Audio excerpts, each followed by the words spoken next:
Знаете, че днес сме се събрали, за да почетем 150-та годишна от Априлското въстание, което поставя всъщност началото на българската национална революция, довела до освобождението на България.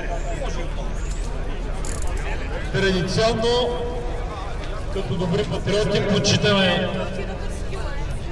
почитаме тази дата, считано от 2008 година, с велошествие до мястото, където е взето решението за въстанието, където заседава Георгиевския революционен комитет и където всъщност младите вземат решенията за революцията в свои ръце, изготвят тактиката на въстанието и последствие преминават Дунава за неговата организация.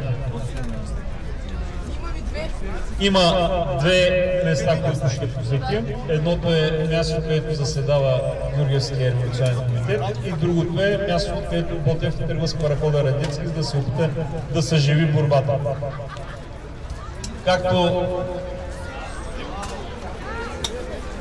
Както всяка година казваме, това шествие няма състезателен характер, то е с цел включване на историческата памет и приятно прекарване на времето, разбира се. Давам думата на господин Пазарджиев, който традиционно е комендант на шествието, за инструктаж относно правилата на движение. Здравейте, вело приятели! Радостен съм да видя толкова много хора на велосипеди на този площад. Няма политическа партия в средата, която може да събере толкова много хора, колкото нашата прекрасна идея.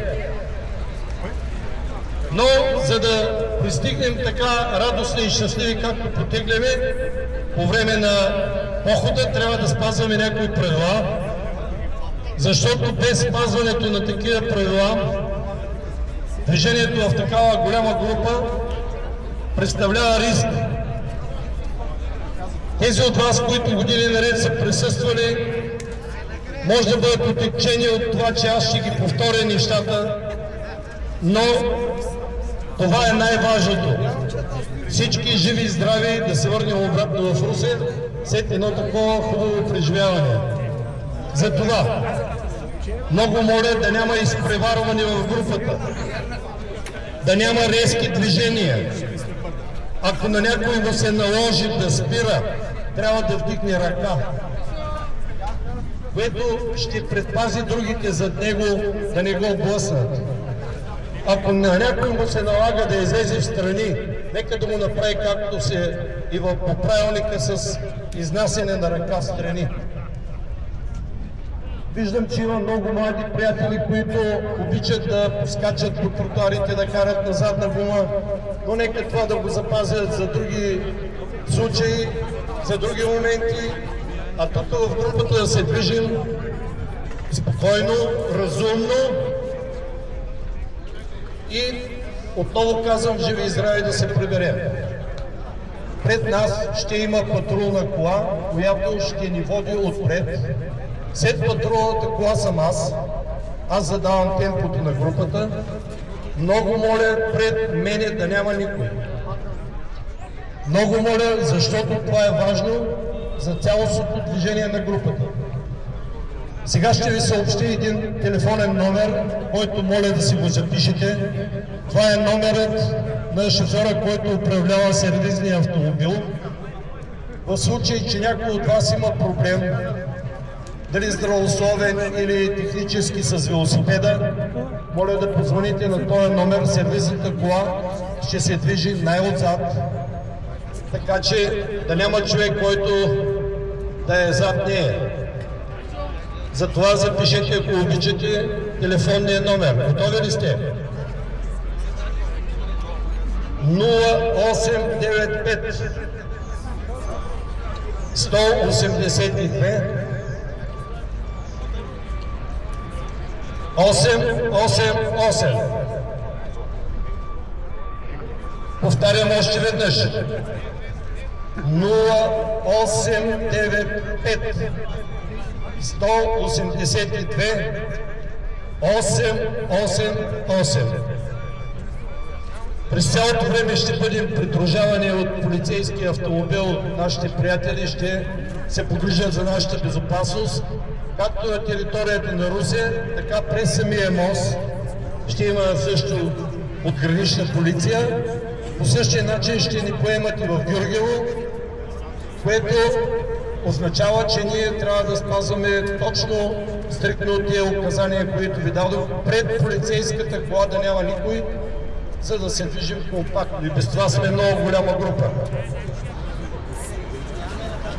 Ако някой от вас има някакви конкретни въпроси, нека после да дойде да ги зададе тук, ще отговорим. А сега отново Искрен Веселинов иска да добави нещо.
Чест на героите на Патриотското въстание.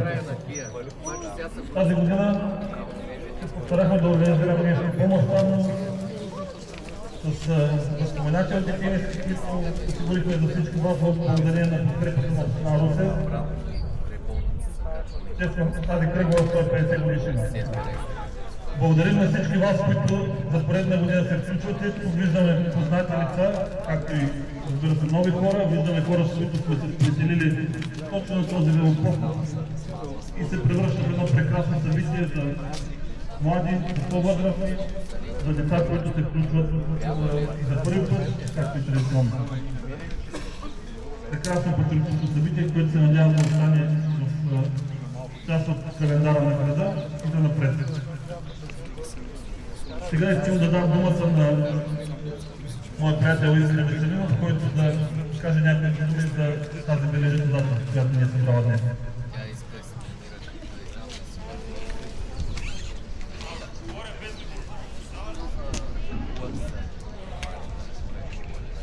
Уважаеми приятели,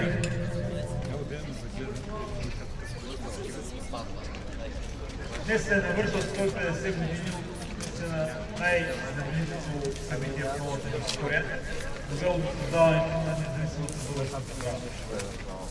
Именно на днешния ден, тук в първата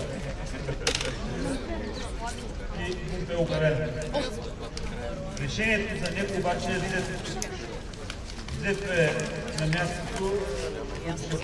сега ще помоля с едноминутно мълчание и падане на колене, за да почетем всички, които дадоха живота си за свободата на България и взето да се пръскат да стане.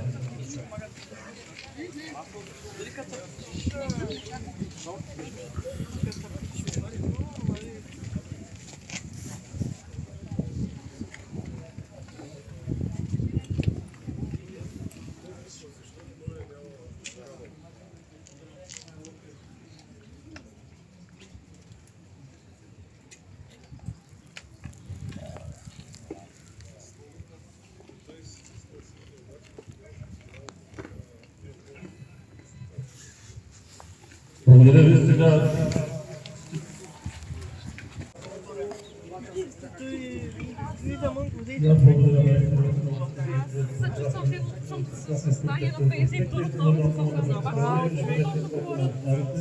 Никола